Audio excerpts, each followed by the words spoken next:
2022 সাল থেকে ভারতবর্ষে শুরু হয়েছে হর ঘর তিরঙ্গা কর্মসূচি। প্রধানমন্ত্রী নরেন্দ্র মোদীর এই উদ্যোগ দেখতে দেখতে 5 বছর অতিক্রম করে ফেলল। বরাবরের মতো এবারও 2026 সালে এই হর ঘর তিরঙ্গা কর্মসূচিকে ঘিরে ব্যাপক উৎসাহ গোটা দেশ জুড়ে। ব্যতিক্রম নয় ত্রিপুরা রাজ্য।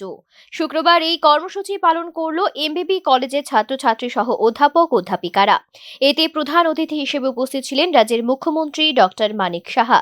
তিনি এই কর্মসূচির ভূয়সী প্রশংসা করলেন। প্রতি বছর 2022 থেকে এখন পর্যন্ত এত সুন্দরভাবে বিভিন্ন কার্যক্রম আমরা রেখেছি হর ঘর তিরঙ্গা, এই 2026 আমরা সেটা করেছি। কিন্তু সেটা শুধু সরকারি পর্যায়ে করলে হবে না। যারা আমার যে ছাত্রছাত্রীরা এখানে রয়েছেন তাদের যত বেশি তারা ইনভলভ হবে তত বেশি আরো আমরা আমাদের সরকারও অনেক উদ্বুদ্ধ হবে এবং আমরা আরো কাজ করার যে উৎসাহ যে পাওয়া সেটাও কিন্তু আমরা অনেক বেশি পাবো।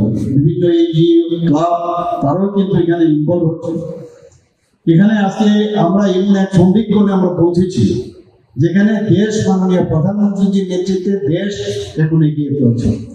আজকে 2047 সালে এতদিন ধরে আমরা কি বলতাম যে আমাদের দেশ ডেভেলপিং কান্ট্রি, মাননীয় প্রধানমন্ত্রী বলছেন না টাইমলাইন দিতে হবে। মুখ্যমন্ত্রীর বার্তায় একটা বিষয় সবার কাছে স্পষ্ট হয়ে গেল, জাতীয় পতাকাকে ঘিরে প্রধানমন্ত্রীর যেই স্বপ্ন, এটাকে সার্থক করার দায়িত্ব কিন্তু শুধু সরকারের নয়, সমাজের সকল অংশের সবার।